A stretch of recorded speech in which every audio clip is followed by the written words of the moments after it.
Ageng Nipolo, naskah lakon Santi Dewi.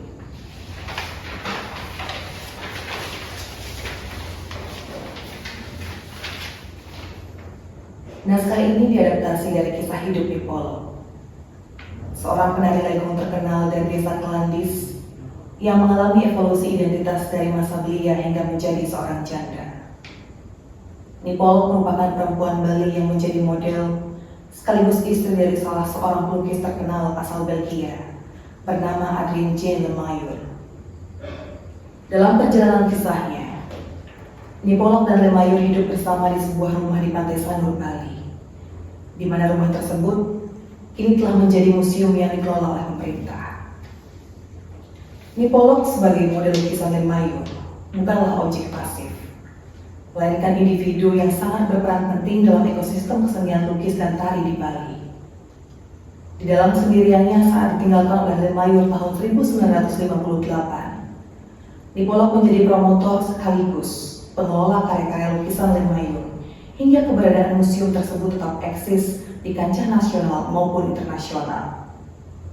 Ia juga mempunyai kesadaran dan kecerdasan dalam memajukan situasi ekonominya dengan membangun art shop, beberapa bisnis lainnya, dan terus mengembangkan museum Lemayur.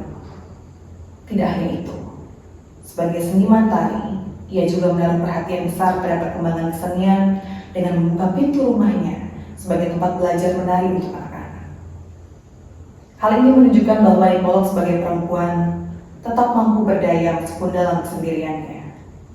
Ada atau tidaknya ia di bawah suatu kuasa, Nipolo adalah sosok perempuan yang sadar betul akan potensi yang ada dan ia miliki, serta mampu mengelolanya menjadi hal-hal yang mungkin tidak terpikirkan oleh perempuan lainnya di zaman tersebut. Kisah Nipolo ini kemudian diadaptasi dan dieksplorasi lebih jauh dan dikaitkan dengan perkembangan tentang kecantikan saat ini. Naskah ini akan menggambarkan lebih jauh tentang bagaimana Nipolo sebagai model dan representasi perempuan Bali di zamannya dihadapkan pada gejolak sosial atas standar kecantikan yang semakin menjauhkan dirinya dari apa yang sering ia lakukan sehari-hari sebagai model. Keindahan yang dulu melekat pada dirinya perlahan hilang dan berubah menjadi batas-batas yang semakin membuas.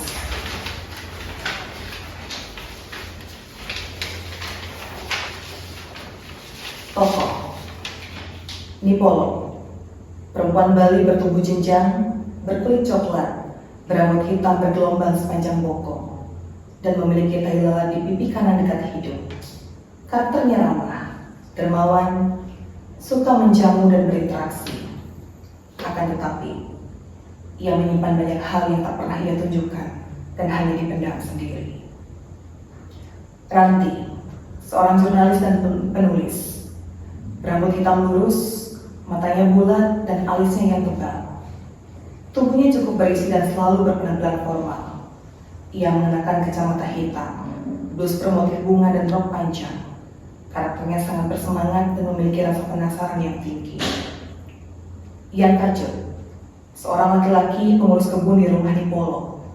Perawakannya kurus tinggi, berkumis tipis, rambutnya bergelombang sepanjang leher. Ia menggunakan capil atau topi anyaman, bertelanjang dada, dan memakai kamen yang dibentuk seperti celana. Karakternya polos, tetapi sangat tanggap melakukan sesuatu.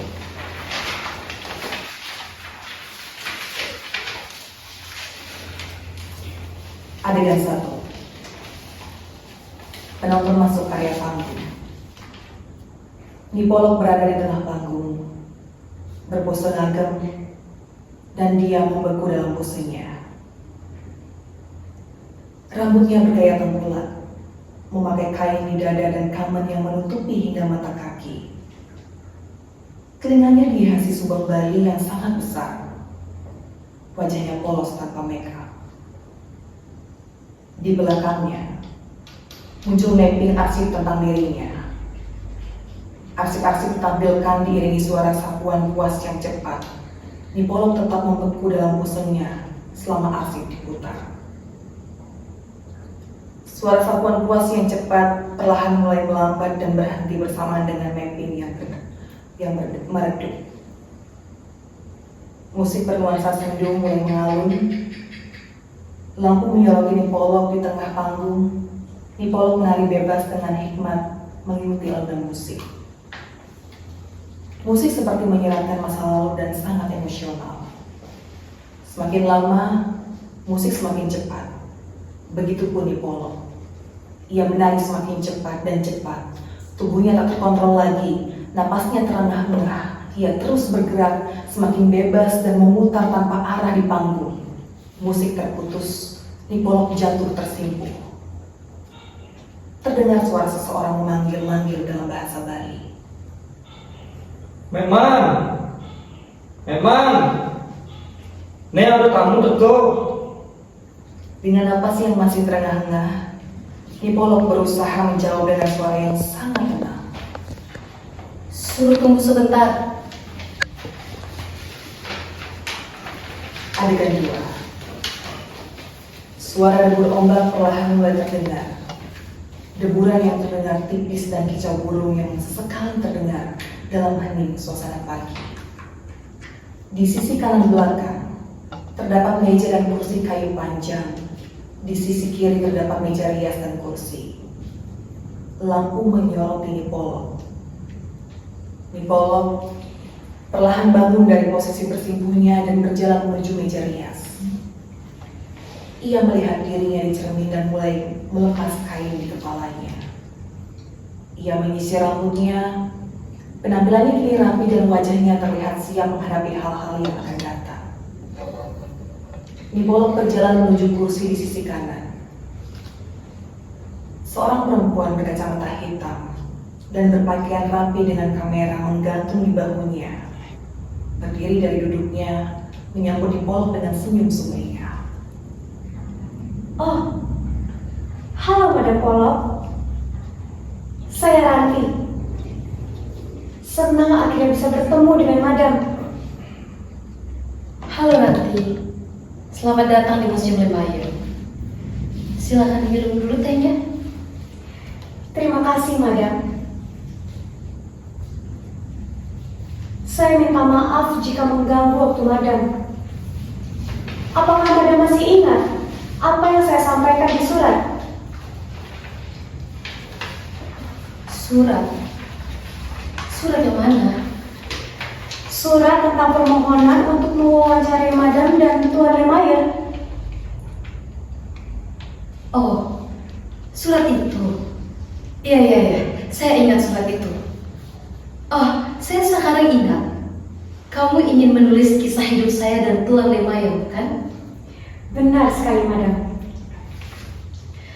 Maaf ya, Ranti. Belakangan banyak sekali surat yang datang. Jadi saya bingung surat yang mana. Tapi sekarang saya ingat surat kamu itu. Dan saya sudah baca maksud dan tujuanmu. Saya bisa ceritakan semuanya. Namun hanya saya saja. Apakah tidak apa? Maaf, Madam. Apakah Tuan Lemayer sedang sibuk sekarang? Kalau sedang sibuk, saya bisa datang lain waktu. Suami saya sudah tiada 5 bulan lalu. Maaf, Madam. Saya sungguh tidak tahu. Saya turut berduka. Terima kasih, Ranti. Jadi apa yang ingin kamu tahu? Madam, tidak apa jika Madam belum siap untuk bercerita sekarang. Sungguh, saya bisa datang lagi lain waktu. Di hidup ini, kita tidak pernah benar-benar siap untuk apapun nanti.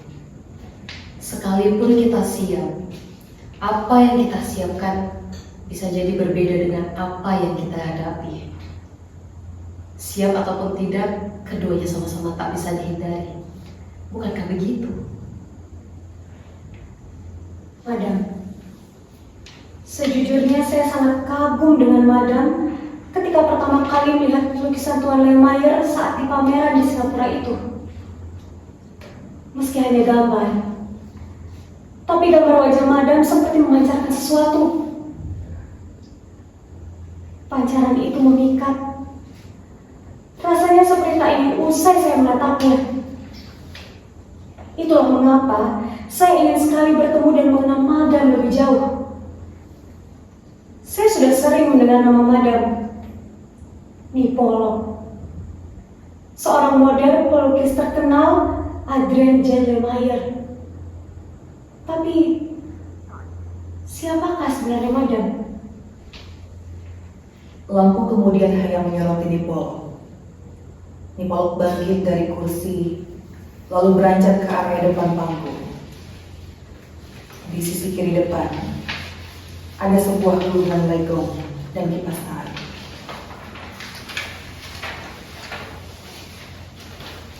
Adegan 3.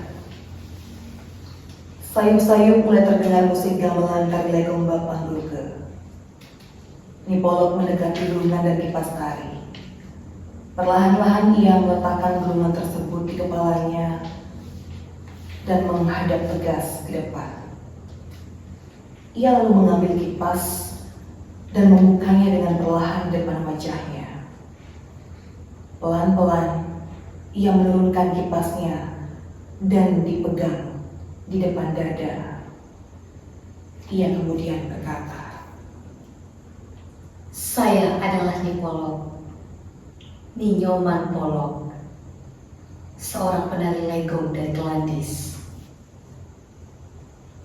Nipolo menari legong Bapak Durga. Ia menari dengan kusyuk dan menawan. Dirinya seolah-olah melebur dalam setiap gerakan dan gamelan yang mengalun. Setiap gerakan dan mimik wajahnya terlihat indah dan memikat. Mimik gamelan, musik gamelan, berhenti dan tarian selesai. Nipolo tetap diam dalam posisi agam tarinya yang terakhir. Matanya menunjukkan ketegasan dengan lengkung senyum yang manis. Dalam agamnya, ia lalu berkata, Saya sudah menari sejak kecil. Menari adalah cara saya membahasakan dan membebaskan yang ada dalam diri. Waktu saya berumur 6,5 tahun, setelah tanggal gigi pertama, saya terpilih menjadi penari legong. Saya terpilih dan juga memilih untuk terus menari hingga beranjak remaja. Nipolo menggerakkan lembut jari-jarinya ke depan. Ia memandang jari-jari yang dimilikinya satu persatu. Ia amati jarinya, seolah menelisik apa yang ia miliki.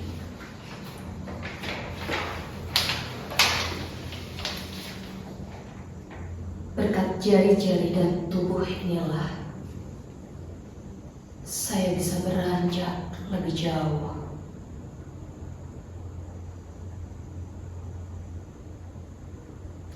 Tak ada yang bisa saya andalkan selain tubuh saya ini. Hanya karenanya lah kehidupan saya yang semula serba kekurangan bisa berubah menjadi penuh berkah.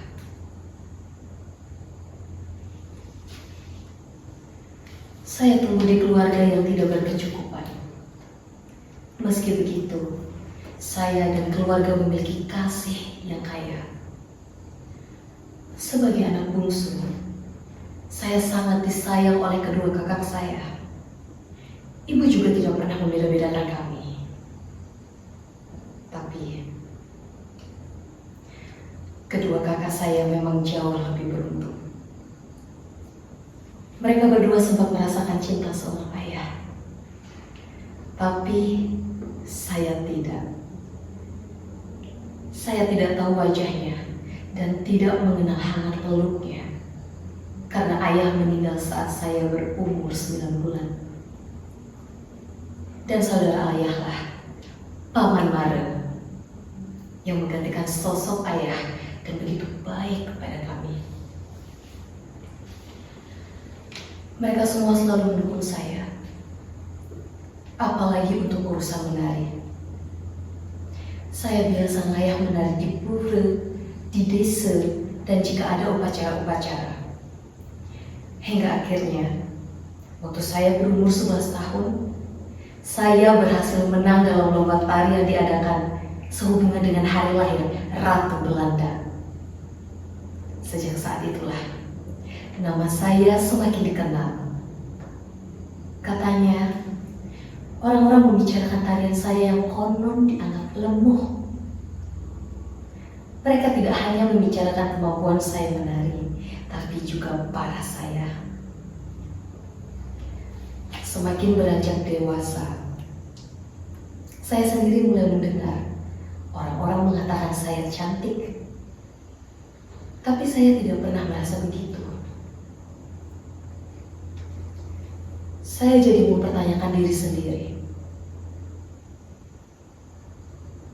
Apakah benar saya cantik? Yang bagaimanakah disebut cantik? Tiba-tiba dari sisi kanan panggung datang yang kacau, pengurus kebun di rumah Nipolo.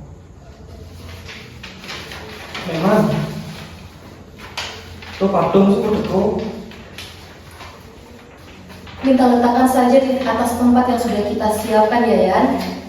Sebentar lagi saya ke sana. Nah, memang. Kalau boleh saya tahu, patung apa itu, Madam? Patung dada Tuan Lemaire. Tuan Lemaire dimakamkan di Belgia. Saya memesan patung itu agar saya bisa merasa lebih dekat dengannya. Maaf nanti, saya harus keluar dulu sebentar untuk melihat patungnya. Kamu mau ikut dengan saya? Jika Madam tidak keberatan. Tidak. Rumah ini biasa didatangi tamu. Dan mereka memang biasa berkeliling di sini. Jangan sungkan. Dari sisi kiri depan panggung ada sebuah patung dada Lemaire. Di sekitarnya dikelilingi banyak bunga Kamboja. Nipolo dan Ranti berjalan beriringan dari sisi kanan menuju patung dada Lemaire. Mendekati patung, Nipolo tampak sangat terkesima sekaligus haru. Ranti hanya mengamati yang ada di depannya.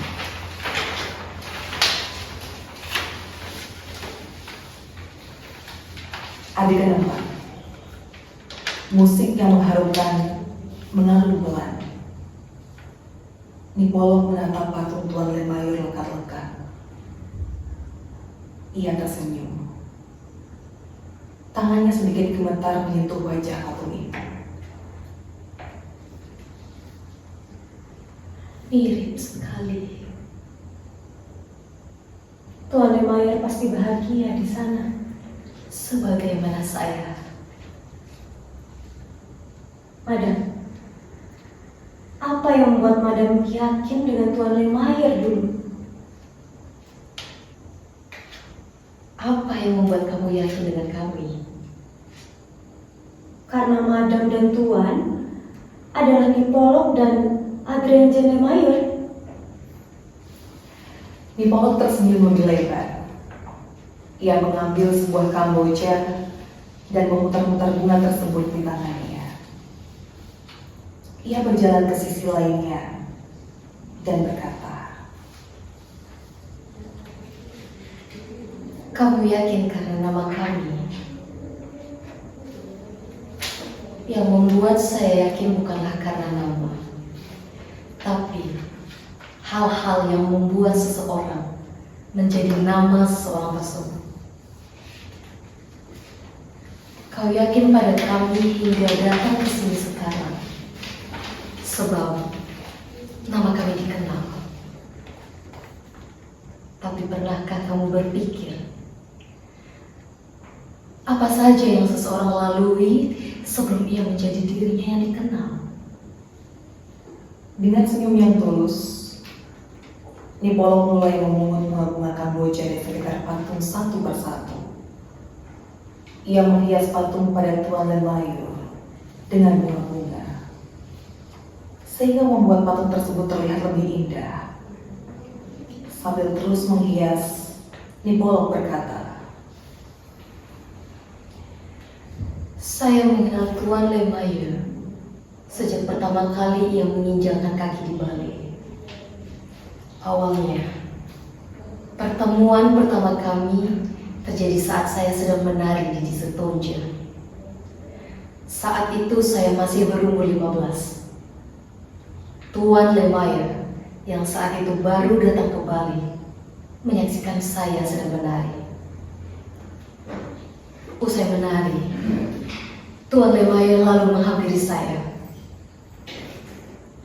Dengan berbekal kamus dan bahasa Indonesia yang terdengar aneh, Tuan Lemaire menanyakan nama saya. Saya belum bisa berbahasa Indonesia waktu itu. Namun untung saja, ada salah seorang penabuh yang membantu saya dan memberitahu nama saya kepada Tuan Lemaire. Ia lalu meminang saya menjadi modelnya. Dan sejak saat itulah saya menjadi model Tuan Adrian John Lemaire. Cerita kami berlanjut setelah 3 tahun saya menjadi modelnya. Hingga suatu ketika Tuan Lemaire berkata, Polog, apa salahnya jika kita selalu bersama-sama? Dan sebelum mengerti benar tentang perasaannya dan perasaan saya sendiri, bibir saya telah lebih dulu berkata, ya, kami telah saling jatuh cinta, meski selisih usia kami 37 tahun. Tak lama setelahnya, Tuan Lemaire melamar saya.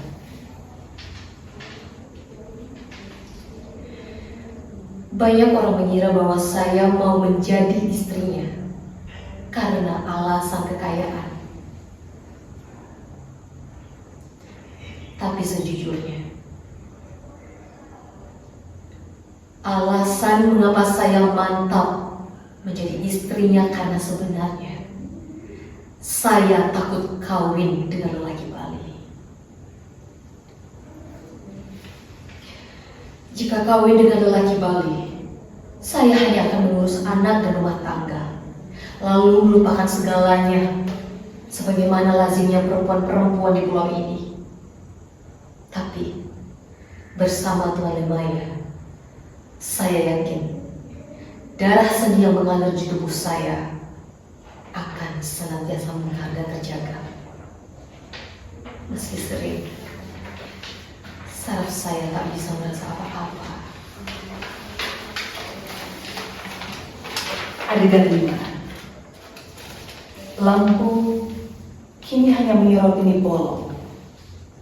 Perlahan-lahan suara ombak terdengar, berdebur keras, deru angin, dan suara sapuan kuas yang cepat namun samar terdengar lagi. Di belakang panggung, ada sebuah gebogan dan sebuah gulungan kain yang sangat panjang. Panjangnya kurang lebih 20 meter. Nipolog berjalan menuju area belakang panggung dan menggigit gulungan kain tersebut, lalu meletakkan gebogan di atas kepalanya dengan kedua tangannya secara perlahan.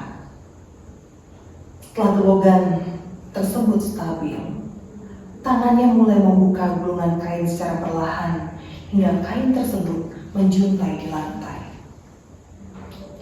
Ia pergi ke beberapa sudut lalu berpose. Setiap sudut, posenya berbeda-beda seperti pose-pose Nipolog dalam lukisan Melayu. Sepanjang perpindahannya, kain-kain membentang di mana-mana.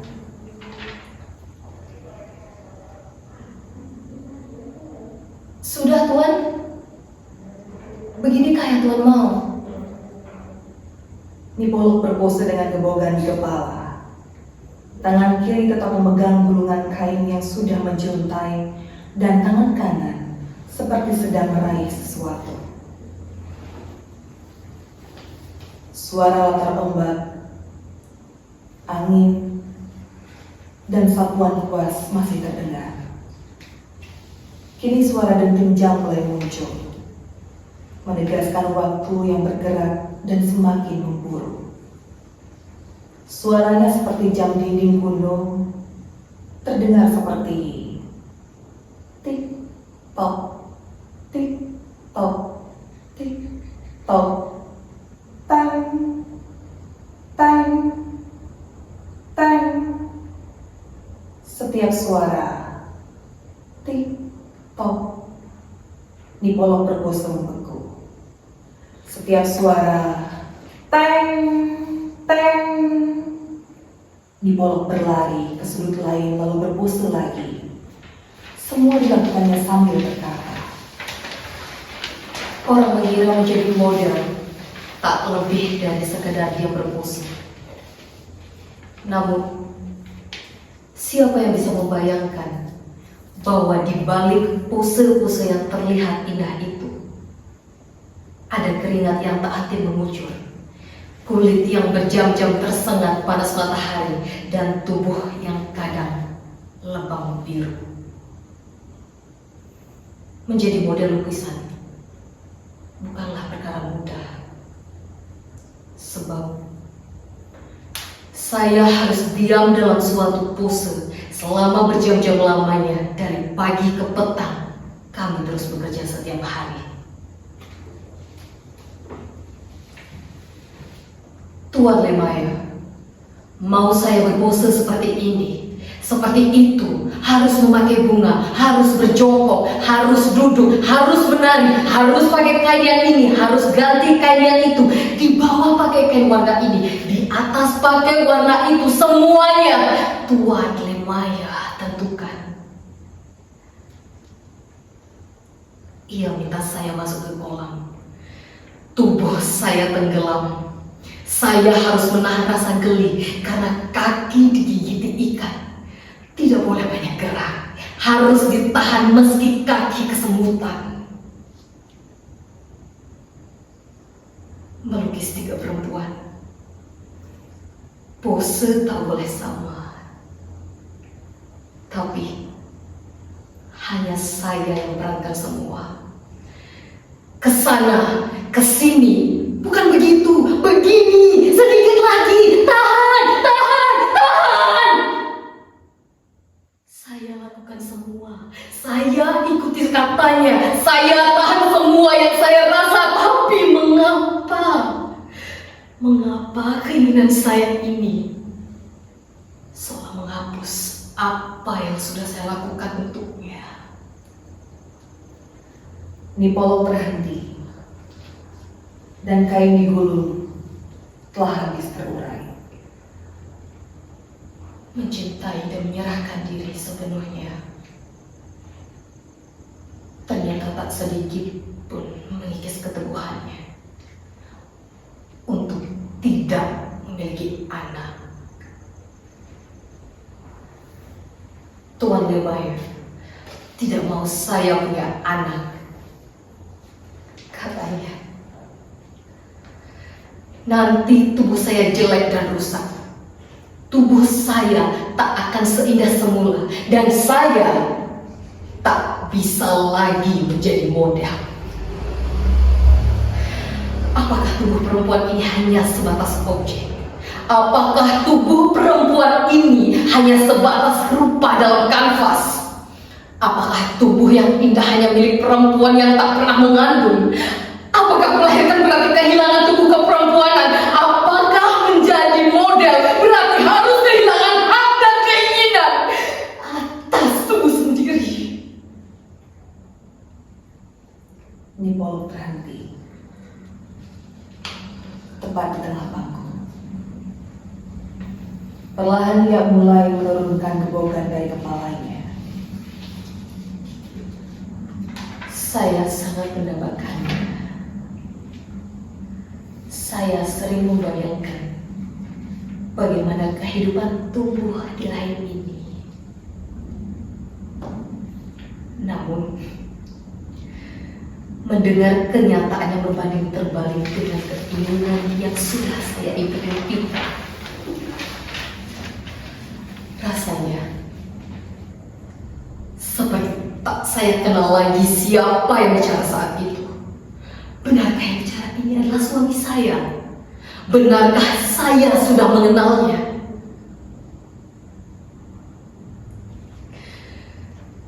Pernyataan dari Tuan Lemayer semakin membuat saya tenggelam. Hari-hari kami yang sebelumnya benderang berubah menjadi gelap. Mungkin itulah alasan mengapa ia menikahi saya. Ia hanya menginginkan saya sebagai model, bukan sebagai istri apalagi ibu. Sebab katanya, biarlah kita korbankan hidup kita seluruhnya untuk seni Pollock. Biarlah kita serahkan hidup kita buat seni. Buat seni. Apakah tubuh wanita ini hanya buat seni? Apakah buah dada yang sehat dan indah ini hanya buat seni? Manakah yang lebih mulia di dalam hidup ini? Seni ataukah anak? Mengapa seni harus lebih mulia dari anak? Atau anak dari seni? Tidakkah keduanya bisa dipadukan?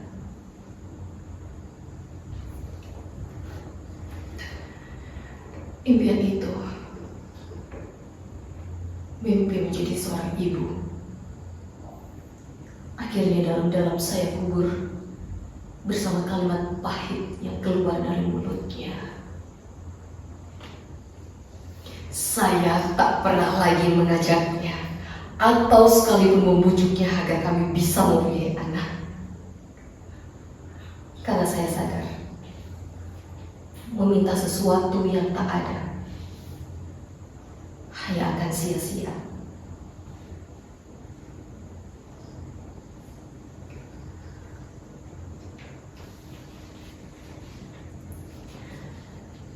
Meski Tuan Lemayer sangat tetap pendirian,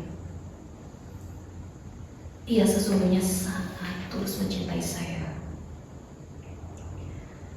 Saya terus berusaha meyakinkan diri dan bersusah payah menerima hal-hal yang bertentangan di antara kami.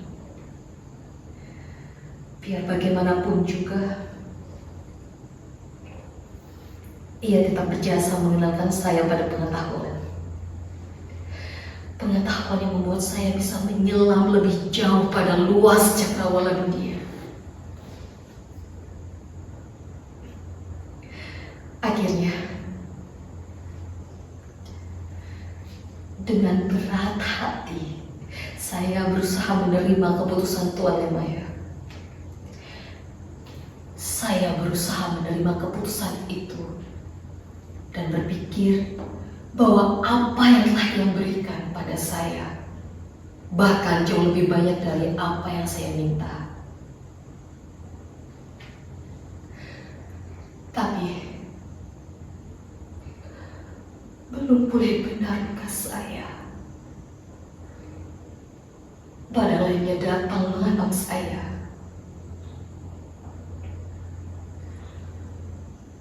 Tuan Lemayer divonis mengidap kanker telinga. Sudah parah. Dan saya semakin gelisah melihat ia keras kepala tak mau diobati. Saya paksa, saya bujuk ia.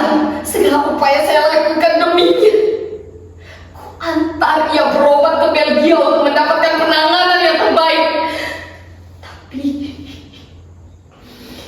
apa yang kuharapkan selalu saja berbanding terbalik dengan kenyataan.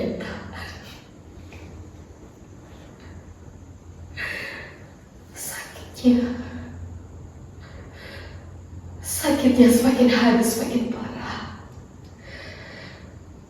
Tuan Lemayer tak ada lagi. Ia pergi meninggalkan saya. Nipolo menatap lekat-lekat patung dada Lemayer dan menitikkan air matanya.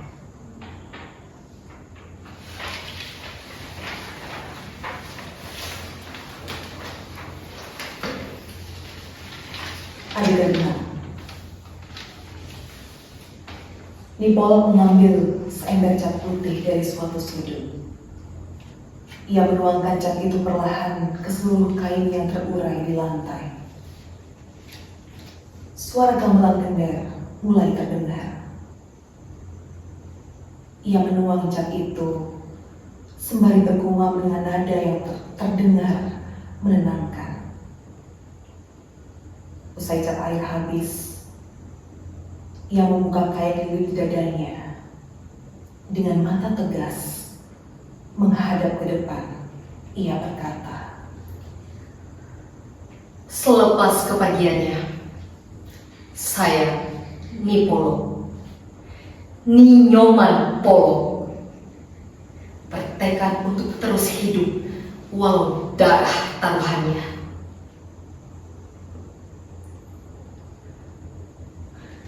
Maka untuk menyambung hidup, saya pun memutuskan untuk mendirikan sebuah art shop. Art shop tersebut saya beri nama Polo Art Shop. Banyak sekali antusias yang datang dari keberadaan art shop saya yang hanya satu-satunya di daerah Pantai Sanur saat itu. Hingga lambat laun, art shop saya semakin dikenal dan penghasilan dari art shop pun maju dengan pesat. Tamu-tamu tak henti berdatangan, semua saya hadapi sendiri. Keinginan saya sejak lama juga akhirnya terwujud. Pada dewata saya tak henti-hentinya. Apakah Madam bahagia dengan ini semua?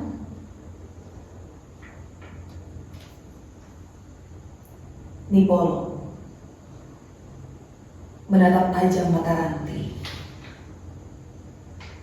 Semua seperti tersirat lewat rambut Nipolo yang kini ia lepas terurai. Mereka berpandangan dan hanya diam. Lampu perlahan mati. Panggung gelap dan sunyi.